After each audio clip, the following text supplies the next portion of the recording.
हमने जो ये इलीगल फॉरेनर्स के अगेंस्ट हमारा विजिलेंस है, जो उसको लेकर हमारा अलर्टनेस है, उसको हमने अभी काफ़ी इंटेंसिफाई किया है। हमने एक स्पेशल ड्राइव चलाया है ताकि हम इस डेटा को यूज़ करके हमारे एफर्ट्स को टारगेट कर सकें। एक कैटेगरी ऑफ फॉरेन नेशनल्स हैं जो इंडिया में एंट्री ही इलीगल तरीके से कर रहे हैं। जिन राज्यों का बांग्लादेश से सीमा लगता है और अभी तक प्राइमा फेसी ज़्यादातर वेस्ट बंगाल के थ्रू इलीगली इंडिया में एंटर करके फिर आते हैं। हमने जो ये इलीगल फॉरेनर्स के अगेंस्ट हमारा विजिलेंस है, जो उसको लेकर हमारा अलर्टनेस है, उसको हमने अभी काफ़ी इंटेंसिफाई किया है। और अगर हम इस साल का फिगर और जो लास्ट ईयर का था उसको मिलाएं तो टोटल 14 फॉरेन नेशनल्स को हमने डिपोर्टेशन के लिए भेजा है। हमने एक 2 pronged स्ट्रेटजी एक यूज़ किया है इसमें।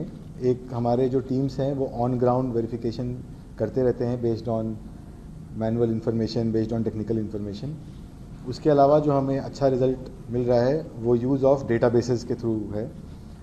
जो डेटाबेस अवेलेबल होता है कि कौन से फॉरेनर्स इंडिया में एंटर किए हैं, वो कहाँ कहाँ पर रहे हैं, उन्होंने अपना मूवमेंट कहाँ कहाँ किया है, तो अलग अलग पॉइंट्स से डेटाबेस अवेलेबल होता है।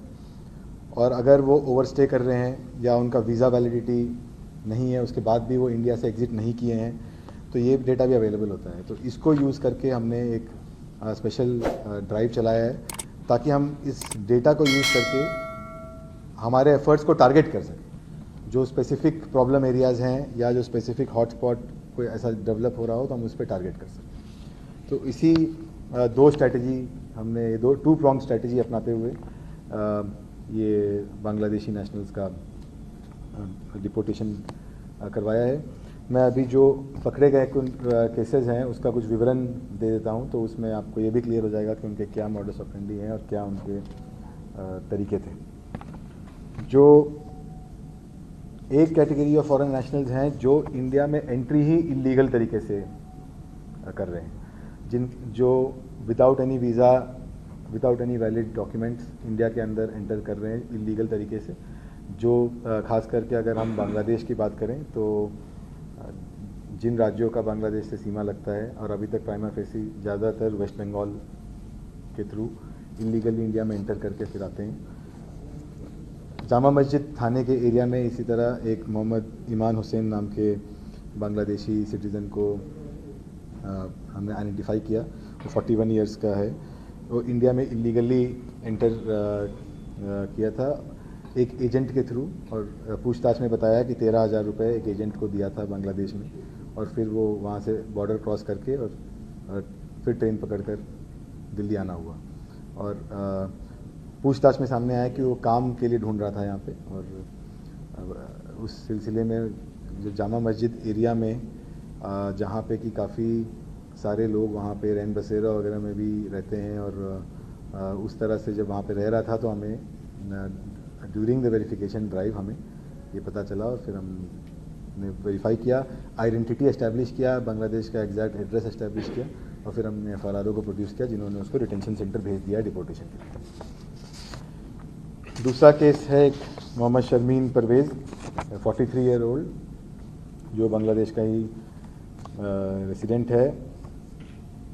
इसने इंडिया में एंट्री वैलिड तरीके से किया था वीज़ा लेकर, बट वो वीज़ा अक्टूबर महीने में ही एक्सपायर हो चुका था, और वीज़ा एक्सपायर होने के बाद भी इंडिया में ओवरस्टे कर रहा था। तो इस इंडिविजुअल को जब हमने डिटेन किया तो पता चला कि उसका बेसिक इंटेंट यहाँ पे कुछ जॉब करना, एम्प्लॉयमेंट करना, कुछ इंडियन आइडेंटिटी क्रिएट करके फिर यहाँ से कोई थर्ड कंट्री, मोस्टली जो टारगेट करते हैं कि यूरोपियन कंट्री कहीं पर जाना, तो ये है, और इसके लिए वो एजेंट्स के संपर्क में आते हैं।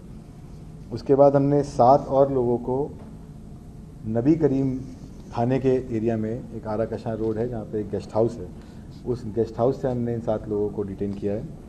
ये लोग इस गेस्ट हाउस में रह रहे थे और इनके पास भी वैलिड वीज़ा नहीं था।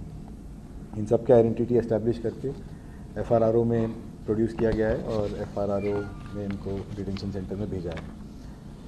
दे were also in touch with an agent to create certain documents, Indian documents, और इसीलिए वो अपना वीज़ा एक्सपायर होने के बावजूद भी यहाँ यहीं पे रुके हुए थे, उनका वापस जाने का कोई इंटेंशन नहीं था।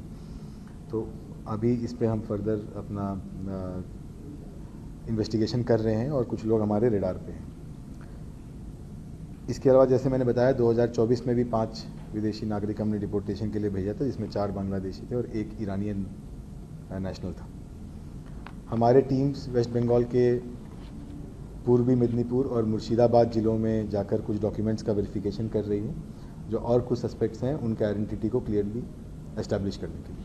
सर, कितने डॉक्यूमेंट हैं जिनके वेरिफिकेशन चल रहा होगा? कोई संख्या होगी? करीब 31 पर्सन्स के डॉक्यूमेंट्स हैं जिनका वेरिफिकेशन अभी चल रहा है, और एक हमने FIR भी रजिस्टर किया है PS कमला मार्केट में। एक पर्टिकुलर इंडिविजुअल, एक लेडी का जब हमने डॉक्यूमेंट्स लिया तो एक बर्थ सर्टिफिकेट हमें प्रोड्यूस किया गया। वो बर्थ सर्टिफिकेट 1 मई 2024 का बना हुआ है और उस लेडी का बर्थ 1974 का है, और उसमें place of birth Nanakpura Delhi का दिखाया गया है। बट पूछताछ में पता चला कि ये चीज़ गलत है और वो लेडी का बर्थ यहाँ नानकपुरा में नहीं हुआ है। वो लेडी ने इस बात को खुद भी एक्सेप्ट किया, तो हमने इसमें केस रजिस्टर किया है और अभी हमने इसमें MCD से डिटेल्स मांगा है कि किस डॉक्यूमेंट्स के आधार पर ये बर्थ सर्टिफिकेट बनाया गया था। तो अभी इन्वेस्टिगेशन बहुत इनिशियल स्टेज में है, तो उसको हम जैसे इसमें प्रोग्रेस होगा तो आपके साथ फर्दर शेयर करेंगे।